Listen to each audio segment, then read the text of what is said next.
নমস্কার বন্ধুরা, সবাই কেমন আছেন? আবার চলে এসেছি নতুন একটা ভিডিও নিয়ে। দুই মেয়েকে নিয়ে বেরিয়ে পড়েছিলাম বাবার বাড়ির উদ্দেশ্যে।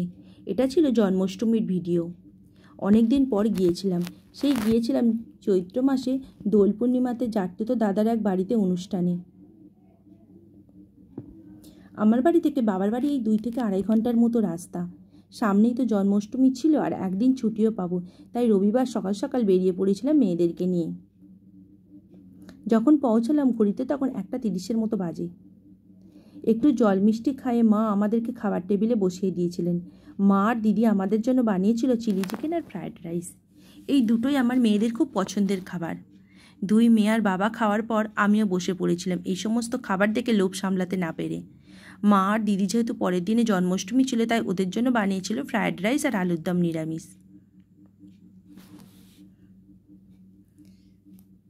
তারপর সন্ধেবেলা মা আর আমি দুজনে ঠাকুরের কাজে লেগে পড়েছিলাম।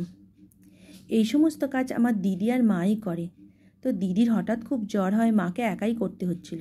তাই আমিও যেহেতু এসে গেছি, তাই মায়ের সাথে আমিও হাতে হাত লাগাচ্ছিলাম। আমি এখানে নারকেল কুটছি নারকেল নাড়ু বানানোর জন্য, আর মা ওখানে চাল বাটছে। আর আমার মিঠাইকে দেখো, তার গোপুসোনাকে কত আদর করছে। মায়ের চাল বাটা হয়ে যাওয়ার পর সেই চালের বাটা দিয়ে হবে তালের পুরুলি। তাতে দেয়া হয়েছিল চালের বাটা, তাল, চিনি আর অল্প লবণ।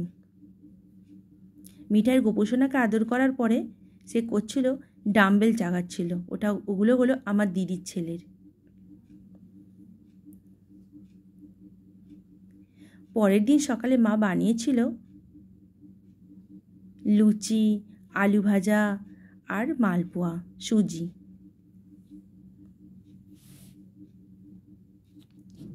পরের দিন সকালে মা সমস্ত কিছু পুজোর জোগাড়জাতি করে ঠাকুরের পূজায় বসে পড়েছিলেন। আমাদের কোনো ব্রাহ্মণ আছে না, মা নিজে হাতেই সমস্ত কিছু জোগাড়জাতি করে পুজো করছিলেন।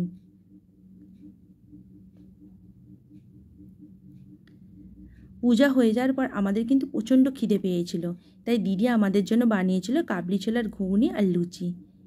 এবার আমাদের ফিরে যাওয়ার পালা ছিল।